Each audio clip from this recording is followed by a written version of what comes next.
Yeah, morning goods everyone. At magluluto tayo ngayon ng masarap na super Q bihon with ginamos at puso ng saging.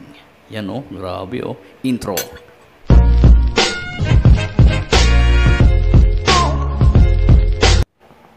Yan, maglagay muna tayo sa kawali ng ating cooking oil.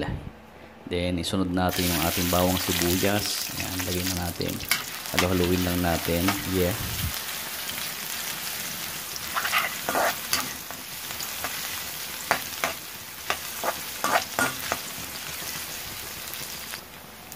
Tapos ito yung pinaka-special na pan natin, sahog.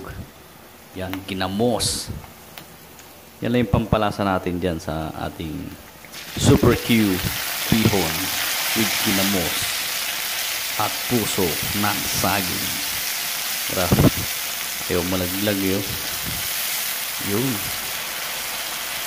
Bali, ang pangtimpla natin dyan is bandang betchin and salt. Yeah.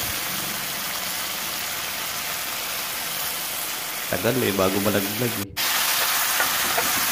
Yan, bisa lang natin yan. Sabi ng bawang sibuyas. Pagkatapos yan, lalagyan natin yung ating puso ng saging na nakuha na yan, napiga na yan sa asin. Yan. Isa lang natin yan.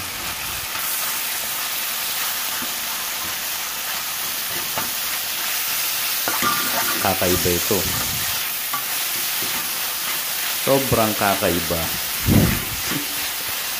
Pero suabe naman talaga yung lasa nito.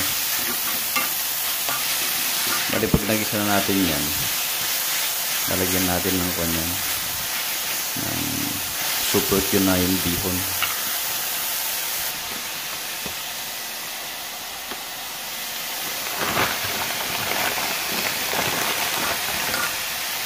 Bali, isang piraso lang yan.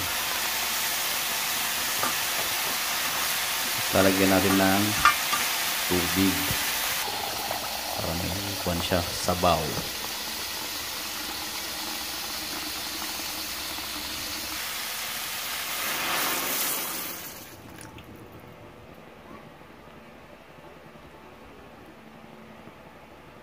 Bali, after 3 minutes, ayan, maglagay tayo ng betchin tsaka asin. Kasi hindi ganong malasa yun kasi marami tayong sabaw. Ayan, luto na. Grabe. Lantakan na yan, no? Grabe naman, no? Grabe. Bihon with ginamos with puso ng saging ni Brent M. Yan, no? Kakaiba yan. Nako, napakasarap niyan. Oh, lalo pag nilagyan mo parang mga seasonings na iba-iba. Grabe. Sobrang linamnam niyan.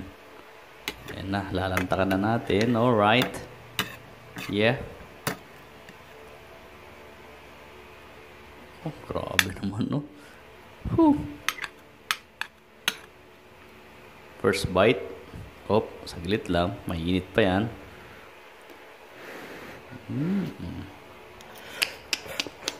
Grabe. Oh. Healthy, healthy.